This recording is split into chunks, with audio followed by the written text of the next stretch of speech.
বন্ধুসকল সকলোকে মোৰ চেনেল টিডি ক্ৰিয়েশ্যনলৈ স্বাগতম জনাইছোঁ আৰু আজি মই লৈ আহিছোঁ আপোনালোকৰ মাজলৈ এটি মচমচীয়া খুৰমাৰ ৰেচিপি ঘৰতে কেনেদৰে খুৰমা বনাব পাৰি আপোনালোকক আজি মই দেখুৱাবলৈ বিচাৰিছোঁ। তো খুৰমা বনাবলৈ প্ৰথমতে মই লৈছোঁ ইয়াতে 3 কাপ ময়দা। আপোনালোকে যিমান পৰিমাণৰ বনাবলৈ বিচাৰে তেনেকুৱাকৈ ময়দাৰ পৰিমাণটো লৈ ল'ব। মই ইয়াতে 3 কাপ লৈছোঁ আৰু মই ইয়াতে দিম ৰিফাইন তেল আৰু মই তেল লৈছোঁ চাহোৱা কাপেৰে 2 ভাগৰ 1 ভাগমান হ'ব। তো এইখিনি লৈ ভালদৰে মই মিশ্ৰণখিনি ৰেডি কৰিম, মানে এইখিনি ভালদৰে মুঠি ল'ম যাতে গোটেইখিনি ৰিফাইন তেল আৰু ময়দা ভালদৰে মিহলি হৈ যায়। এনেদৰে ভালদৰে মুঠিব আৰু ময়দাখিনিৰ মাজে মাজে লাডু বান্ধি চাব, আৰু যদিহে লাডুটো এনেদৰে বান্ধ খায় তেতিয়াহ'লে আমাৰ মিশ্ৰণখিনি ৰেডি হৈ গৈছে। আৰু এইখিনিত পানী দি ভালদৰে মঠিব লাগিব।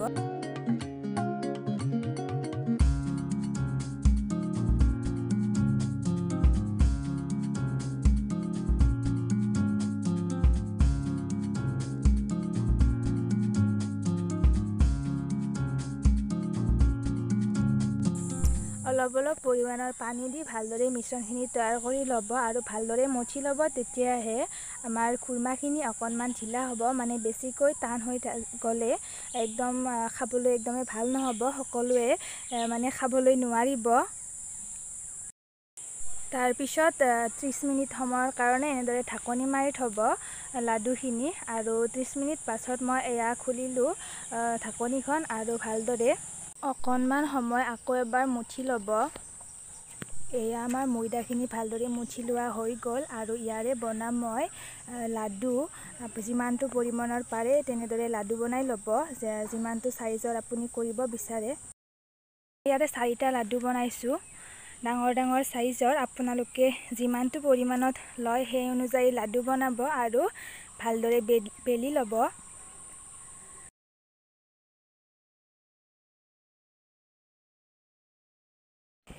এয়া মই বেলনা এখন লৈ ভালদৰে বেলি লৈছোঁ আৰু বেছি ডাঠ কৰিবলৈ নিদিব। এয়া এনেদৰে ডাঠ কৰিব আৰু বেছি পাতলো নকৰিব। আৰু এইখিনি মই এনেদৰে চাকু এখনেৰে কাটি গৈছোঁ। আপোনালোকে যেনেকুৱাকৈ ডিজাইন দিব বিচাৰে তেনেকুৱাকৈ ডিজাইন দি যাব। মই ইয়াতে 3টা ডিজাইন দিছোঁ, আৰু আপুনি যদি কিবা বেলেগ ডিজাইন জানে তেতিয়াহ'লে আপোনালোকে সেইটো ডিজাইনো দিব পাৰে।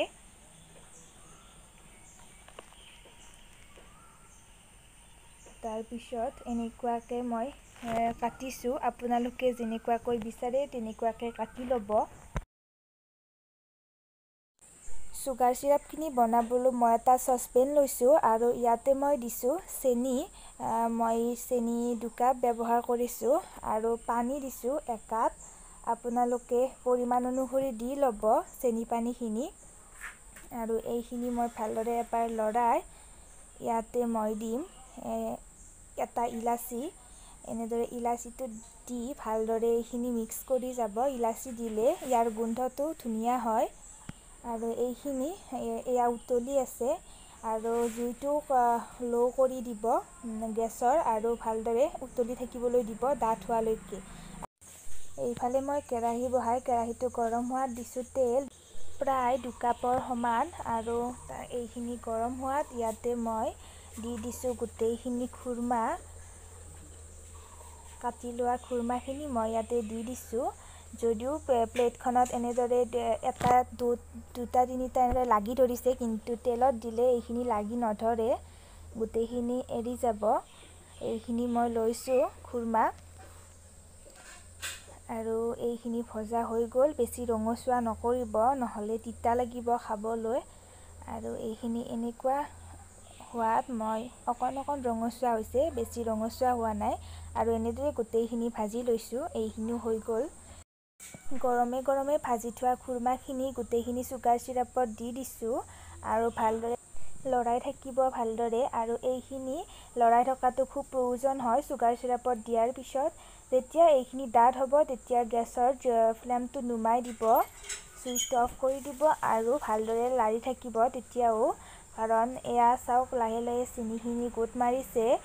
আৰু এইখিনি সময়ত বেছিকৈ লৰাই থাকিব লাগে, নহ'লে লাগি ধৰিব পাৰে এটাই আনটোৰ লগত আৰু ভালদৰে লৰাই থাকিব, তেতিয়াহে আমাৰ এইখিনি ভালদৰে লাগি ধৰিব খুৰমাখিনিত। এয়া আমাৰ প্ৰায় ৰেডি হৈ গ'ল গোটেইখিনি। কিমান ধুনীয়া হৈছে চাওকচোন। এনেদৰে আপোনালোকে বনাব পাৰে ঘৰতে খুৰমা, দোকানৰ নিচিনা। তো আমাৰ ৰেডি হৈ গ'ল খুৰমাখিনি।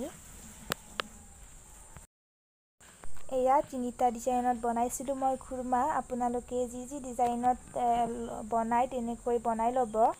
এনেদৰে ঘৰত বনালেহে গম পাব, দোকানৰ আৰু ঘৰৰ খুৰমাৰ মাজত আপোনালোকে পাৰ্থক্যই নাপাব। এয়া আপোনালোকক ভাগি দেখুৱাইছোঁ মাজতে।